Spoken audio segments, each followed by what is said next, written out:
معزز سامعین، زندگی انسان کو دی گئی اللہ کی نعمت ہے اور اس درمیان انسان 3 مراحل سے گزرتا ہے: بچپن، جوانی، بڑھاپا۔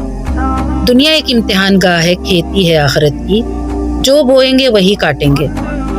ان اعمال کا آخرت میں بدلہ دیا جائے گا جو انسان نے دنیا میں کما کر لایا ہے، لیکن اللہ نے دنیا کی زندگی کو دھوکے کا سامان کہا ہے۔ اللہ فرماتا ہے: اعلموا انما الحیات الدنیا لعب ولہو وزینۃ وتفاخر بینکم۔ جان لو یقیناً دنیا کی زندگی کھیل ہے، تماشا ہے اور دکھاوا ہے اور فخر کرنا آپس میں۔ لوگوں نے دنیا کی زندگی کو کھیل تماشے کے علاوہ کچھ نہیں سمجھا۔ یہ تو زینت ہے، سجاوٹ ہے، جس میں انسان گم ہو جاتا ہے، اسے اللہ یاد ہی نہیں رہتا، وہ اللہ کے قوانین بھول جاتا ہے اور نبی کریم صلی اللہ علیہ وسلم کے احکام بجا نہیں لاتا۔ اس کی سجاوٹ میں دنیا کمانے میں اپنے آپ کو گم کر لیتا ہے اور پھر فخر اپنے خاندانی حسب و نسب پر، اپنی کمائی پر۔ ان سب سے کیا حاصل ہوگا؟ کیا اسے جنت کا ٹکٹ مل جائے گا یا وہ کسی اونچے معیار پہ پہنچ جائے گا؟ جبکہ اللہ تعالیٰ فرماتا ہے: اِنَّ أَكْرَمَكُمْ عِندَ اللَّهِ أَتْقَاكُمْ۔ یقیناً اللہ کے نزدیک در حقیقت عزت دار تقوی والے ہیں۔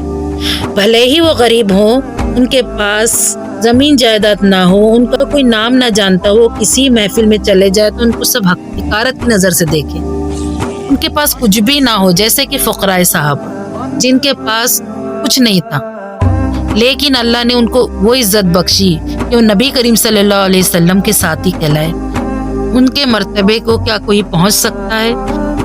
جیسے حضرت بلال، حضرت ابو ہریرہ، حضرت مصعب بن عمیر رضی اللہ تعالیٰ عنہم، جنہوں نے آخرت کو دنیا کے بدلے خرید لیا۔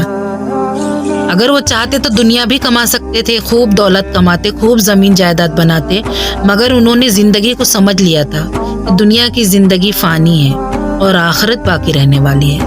الآخرۃ خیر وابقیٰ۔ وقت جو ہے وہ اپنی رفتار سے گزر ہی رہا ہے، تو چاہے اسے اچھے کاموں میں لگا دو، اس میں خوب نیکیاں کما لو یا اس میں برائی کما لو۔ جب آخرت میں سوال کیا جائے گا تو وقت کا بھی حساب ہوگا۔ ایک ایک لمحہ جو اللہ کی یاد سے غافل ہو گیا جہنم کے انگارے بن جائیں گے۔ اللہم اجرنا من النار۔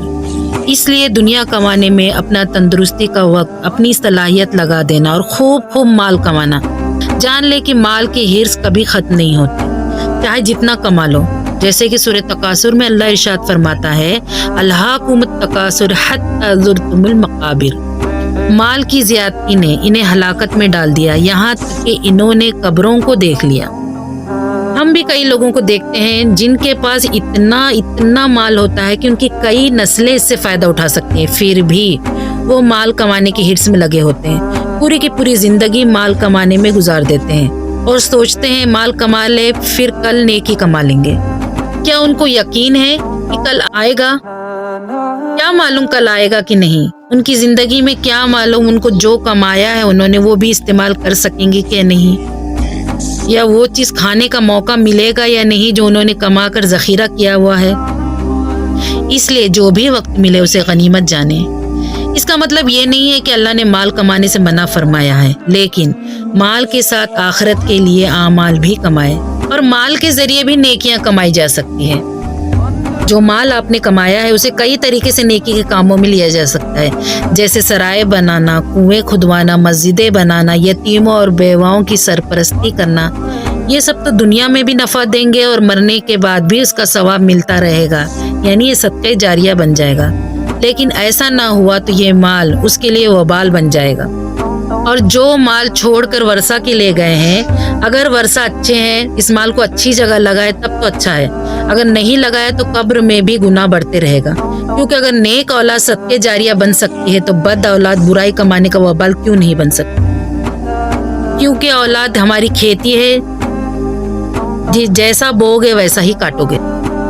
اور ویسے بھی اللہ تعالیٰ نے آزمائش کے لیے دنیا کی زندگی کو واقعی سنوار دیا، اسی لیے بندہ اس میں گم ہو جاتا ہے، اور یہی اللہ اپنے بندوں کی آزمائش لیتا ہے کہ دیکھو مجھے کون یاد رکھتا ہے۔ اللہ نے ہر چیز انسان کے لیے بنائی اور انسان کو آخرت کے لیے بنایا۔ واقعی میں اللہ کے نبی صلی اللہ علیہ وسلم کا ارشاد ہے کہ مجھے تمہاری دنیا سے کیا کام، اور فرمایا کہ میں تو اس دنیا میں مسافر کی طرح ہوں، جو کہ کچھ وقت کے لیے کسی سایہ دار درخت کے نیچے سستانے کے لیے بیٹھ جاتا، تھوڑی دیر آرام کیا اور پھر اپنی منزل کی طرف نکل پڑا۔ وہ جھاڑ، وہ سایہ اس مسافر کا گھر تو نہیں ہے، دنیا در حقیقت دھوکے کا سامان ہے، دکھوں کا گھر ہے اور تکلیف کی جگہ ہے۔ انسان کو تکلیف اٹھاتے ہوئے اللہ کے احکام کو بجا لانا ہے، اور جو بھی ایسا کرے گا وہی کامیاب ہے۔ اللہ تعالیٰ قرآن مجید میں ارشاد فرماتا ہے، جو اپنے جی کی لالچ سے بچا لیا گیا وہی کامیاب ہے۔ حضرت ابو ذر غفاری رضی اللہ تعالیٰ عنہ کے گھر میں جب ایک صحابی آئے تو فرمایا کہ آپ کا سامان کہاں ہے؟ فرمانے لگے، اپنا میں اچھا سامان جو ہے میرا ایک اور گھر ہے وہاں بھیج دیتا ہوں۔ ان کی مراد آخرت کے گھر سے تھی کہ دنیا میں کون رہنے آیا ہے، اپنا مقررہ وقت مکمل کر کے سبھی کو وہاں جانا ہے جو ہمیشہ رہنے والا ہے، یعنی وہی گھر ہمیشہ رہنے والا ہے۔ بات کو اس حدیث سے سمجھیں گے کہ ایک دفعہ حضرت عائشہ صدیقہ رضی اللہ تعالیٰ عنہ کے گھر بکری کی قربانی ہوئی۔ جب آپ صلی اللہ علیہ وسلم ان کے پاس آئے تو ان سے پوچھا، عائشہ کچھ بچا کہ نہیں؟ دراصل بکری کا دستہ جو آپ صلی اللہ علیہ وسلم کو بہت پسند تھا انہوں نے بچا لیا اور کہا کہ اس دستے کے علاوہ سب کچھ ختم ہو گیا، پورا بانٹ دیا۔ تو نبی کریم صلی اللہ علیہ وسلم نے فرمایا، عائشہ وہ سب کچھ بچ گیا جو تم نے خیرات کر دیا، بانٹ دیا، دراصل وہی آخرت کے لیے بچ گیا۔ تو اس سے پتہ چلا کہ جو ہم خیرات کرتے ہیں وہی ہمارے لیے بچا رہتا ہے، باقی سب ختم ہو جاتا ہے۔ میں اپنی بات اس دعا پر ختم کروں گی کہ اے اللہ، جب بھی زندگی سے آخرت کی طرف کوچ کریں تو حضرت اسرائیل علیہ السلام ان الفاظ کے ساتھ مخاطب کرے کہ یا ایتھا النفس المطمئنہ، اے اطمینان والی روح، ارجعی الی ربک راضیۃ مرضیہ، تو اپنے رب کی طرف لوٹ چل اس طرح کہ تو اس سے راضی وہ تجھ سے راضی ہو۔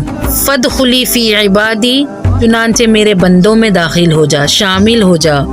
وادخلی جنتی، اور میری جنت میں داخل ہو جا۔ اور یہ تبھی ممکن ہے جب اپنا زیادہ سے زیادہ وقت اللہ کی یاد میں گزارے اور اللہ کے احکام کو بجا لائیں۔ وآخر دعوانا الحمدللہ رب العالمین۔ السلام علیکم۔